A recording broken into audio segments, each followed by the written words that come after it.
एक presentation coach के तौर पर मैंने अक्सर देखा है कि कैसे शानदार और बेहतरीन विचारों वाले लोग भी स्टेज पर जाकर अपनी बात ठीक से नहीं रख पाते। आज हम MIT के प्रोफेसर पैट्रिक विंस्टन के उस मशहूर और legendary lecture how to speak की बात करेंगे। ये सच में एक ऐसी मास्टर क्लास है जो किसी भी स्पीकर को एक बोरिंग और भयानक प्रेजेंटेशन देने से बचा सकती है। तो चलिए सीखते हैं कि अपने आइडियाज को असल में कैसे पेश किया जाना चाहिए। जरा सोचिए, क्या किसी सैनिक को बिना हथियार के जंग के मैदान में भेजा जाना चाहिए? बिल्कुल नहीं। प्रोफेसर विंस्टन का ये कोट बिल्कुल सटीक है। प्रोफेशनल दुनिया में किसी की भी सफलता का पैमाना सबसे पहले उसके बोलने की क्षमता है, फिर लिखने की कला और आखिर में उसके विचारों की क्वालिटी। जी हाँ, बिल्कुल इसी क्रम में।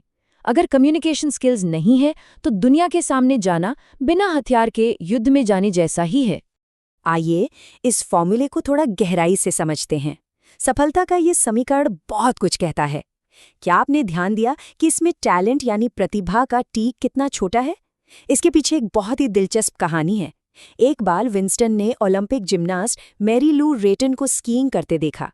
मैरी लू के पास गजब का नेचुरल टैलेंट था, लेकिन विंस्टन फिर भी उनसे बेहतर स्कीइंग कर पा रहे थे। ऐसा क्यों?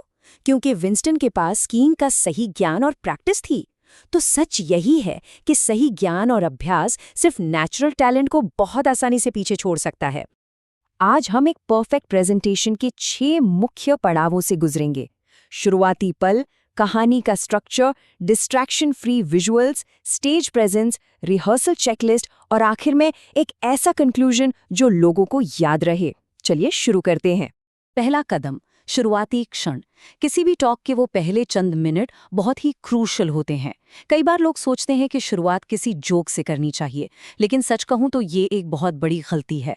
शुरुआत में ऑडियंस अभी सेटल हो रही होती है, अपने लैपटॉप बंद कर रही होती है और वक्ता की आवाज की टून समझने की कोशिश कर रही होती है। ऐसे में जोक बिल्कुल काम नहीं करता। तो सवाल ये है कि शुरुआत कैसे करें? इसका जवाब है एक सशक्तिकरण के वादे यानी एम्पावरमेंट प्रॉमिस के साथ। सीधा सीधा ये बताना चाहिए कि इस प्रेजेंटेशन के खत्म होने तक उन्हें क्या नया सीखने को मिलेगा जो वो पहले नहीं जानते थे। ये एक प्रॉमिस तुरंत ही आपकी टॉक की वैल्यू सेट कर देता है और लोगों को आपकी बात ध्यान से सुनने का एक बहुत ही सॉलिड रीजन दे देता है। अब आते हैं दूसरे कदम पर, कहानी की रूपरेखा तैयार करना। जब शुरुआत अच्छी हो जाए तो अपनी रिसर्च या कंटेंट को एक लॉजिकल स्ट्रक्चर देना होता है। खासकर अगर कोई जॉब इंटरव्यू या टेक्निकल टॉक हो तो वहां खुद को साबित करने के लिए सिर्फ कुछ ही मिनट होते हैं। इसके लिए ये 4 स्टेप का फ्रेमवर्क जादू की तरह काम करता है। पहले वादा, फिर विजन, फिर समाधान के कदम और आखिर में आपका योगदान। इसके साथ ही एक बहुत जरूरी टिप, अपने आइडियाज के चारों तरफ एक बाड़ या फेंस बनाना कभी न भूलें। इसका मतलब है कि बिल्कुल साफ शब्दों में बताना कि आपका काम क्या है और ये दूसरों से कैसे अलग है। इससे कोई कंफ्यूजन नहीं रहता। एक कड़वा सच बताऊं, किसी भी प्रेजेंटेशन के दौरान किसी भी पल लगभग 20% लोग अपने ख्यालों में खोए रहते हैं। वो बस फॉग आउट हो जाते हैं। इसीलिए वर्बल पंक्चुएशन यानी मौखिक विराम का इस्तेमाल करना बहुत जरूरी है। बीच बीच में कुछ ऐसे सिग्नल या स्ट्रक्चरल अनाउंसमेंट करने चाहिए ताकि जो लोग ट्रैक से उतर गए हैं वो वापस आकर आपके साथ जुड़ सकें। विचारों को लोगों के दिमाग में कैसे बिठाया जाए, इसे समझने के लिए विंस्टन का ये स्टार मॉडल बेहतरीन है। विंस्टन ने अपने खुद की AI वर्क आर्च लर्निंग का उदाहरण दिया था। उनके पास एक सिंबल था, एक कैची स्लोगन था जैसे वन शॉट लर्निंग, एक सरप्राइज था, एक मुख्य विचार था जिसे नियर मिस कहा गया और इससे बांधने के लिए एक अच्छी सी कहानी थी। अगर किसी भी कॉम्प्लेक्स टॉपिक में ये 5 चीजें डाल दी जाएं तो वो हमेशा के लिए याद रह जाता है। तीसरा अहम हिस्सा है डिस्ट्रैक्शन फ्री विजुअल्स। एक कोच के तौर पर सबसे ज्यादा दुख तब होता है जब कोई शानदार प्रेजेंटर अपनी ही खराब स्लाइड्स की वजह से पूरी टॉक बर्बाद कर लेता है। लोग स्लाइड डिजाइन में कुछ बहुत ही भयानक गलतियां करते हैं। उदाहरण के लिए लेजर पॉइंटर का इस्तेमाल करना। ये सच में एक बहुत ही बुरी आदत है। पॉइंटर इस्तेमाल करने के चक्कर में स्पीकर बार बार पीछे स्क्रीन की तरफ देखता है और सबसे जरूरी आई कांटेक्ट टूट जाता है। पूरी टॉक एक टेनिस मैच जैसी लगने लगती है। इसका सीधा सा इलाज है, अपनी स्लाइड्स में काफी सारी खाली जगह यानी व्हाइट स्पेस छोड़ें और पॉइंटर की जगह स्लाइड में ही सिंपल तीर या एरो का इस्तेमाल करें। एक बात हमेशा याद रखनी चाहिए कि इंसानी दिमाग में केवल एक ही लैंग्वेज प्रोसेसर होता है। अगर स्लाइड पर दुनिया भर का टेक्स्ट भर दिया जाए तो ऑडियंस आपको सुनना बंद कर देगी और सिर्फ पढ़ने लगेगी। इसलिए फॉन्ट बड़ा होना चाहिए, कम से कम 35 पॉइंट का। और हाँ, स्लाइड पर हैपिक्स लेगोमेनन का इस्तेमाल बहुत ही सोच समझ कर करना चाहिए। इसका मतलब है कोई जानबूझकर बनाई गई बेहद कॉम्प्लेक्स स्लाइड। पूरे प्रेजेंटेशन में ऐसी स्लाइड सिर्फ एक बार ही आनी चाहिए, उससे ज़्यादा बिल्कुल नहीं। और एक बहुत ही बेसिक लेकिन ज़रूरी बात, प्रेजेंटेशन से पहले कमरे का वैसे ही मुआयना कर लेना चाहिए जैसे कोई बैंक डकैती से पहले करता है। कमरे की लाइट हमेशा पूरी तरह चालू रहनी चाहिए। जब रोशनी कम होती है तो इंसानी दिमाग उसे सोने का सिग्नल मान लेता है। MIT के बार्टोस थिएटर में डार्कनेस की वजह से अक्सर लोग सो जाया करते थे। इसलिए लाइट्स के मामले में कोई समझौता नहीं। चौथा भाग है आपकी उपस्थिति और आपका जुनून। अब बात करते हैं स्पीकर की फिजिकल डिलीवरी की। खासकर जब बात आर्टिफिशियल इंटेलिजेंस जैसे टेक्निकल सब्जेक्ट्स की हो, तो वहाँ अपना असली पैशन और उत्साह दिखाना ही ऑडियंस को जगाए रखने का सबसे बड़ा सीक्रेट है। आप जरा इस कॉन्सेप्ट को समझिए।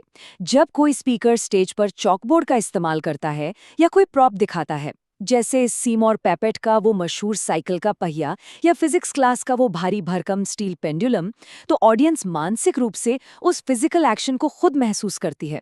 इसे एम्पैथेटिक मिररिंग कहते हैं। इससे ऑडियंस के साथ एक बहुत ही गहरा कनेक्शन और ट्रस्ट बिल्ड होता है। बॉडी लैंग्वेज भी बहुत कुछ बोलती है। अक्सर लोग नर्वस होकर अपने हाथ जेब में डाल लेते हैं या पीठ के पीछे छिपा लेते हैं, लेकिन इंसानी दिमाग अवचेतन रूप से इसे एक खतरे की तरह देखता है, जैसे कि आप कोई हथियार छिपा रहे हों। विंस्टन ने एक बार सर्बिया के एक कॉन्वेंट का किस्सा सुनाया था, जहां हाथ पीछे रखना बहुत ही बड़ा अपमान माना जाता था। इसलिए अपने हाथ हमेशा सामने और खुले हुए रखने चाहिए। और अब बात इस जादुई नंबर की 7। जब भी स्टेज से कोई सवाल पूछा जाए तो पूरे 7 सेकंड के लिए बिल्कुल चुपचाप रुकना चाहिए। ये साइलेंस या खामोशी स्टेज पर थोड़ी अजीब लग सकती है, लेकिन यकीन मानिए ये ऑडियंस को उस सवाल पर सोचने और जवाब देने के लिए उकसाने का सबसे बेहतरीन तरीका है। इसे ही एक्टिव डायलॉग बनाना कहते हैं। 5वां स्टेप, रिहर्सल चेकलिस्ट। सिर्फ स्लाइड बना लेना काफी नहीं है।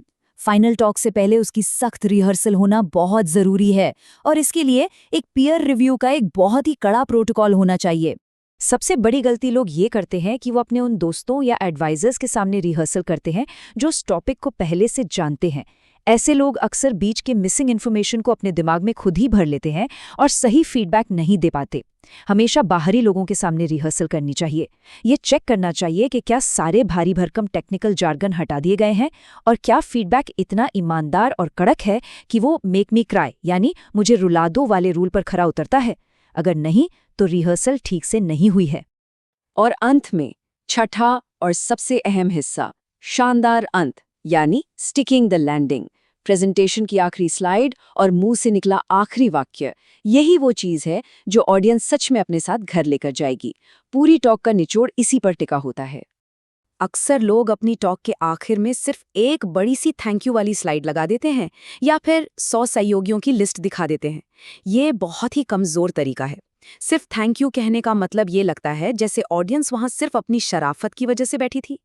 इसकी जगह अपनी आखिरी स्लाइड पर हमेशा अपने मुख्य योगदान यानी कॉन्ट्रीब्यूशंस की लिस्ट दिखानी चाहिए, या फिर बिल क्लिंटन की तरह एक कॉन्फिडेंट पॉज और एक मजबूत भाव के साथ ऑडियंस का अभिवादन करना चाहिए।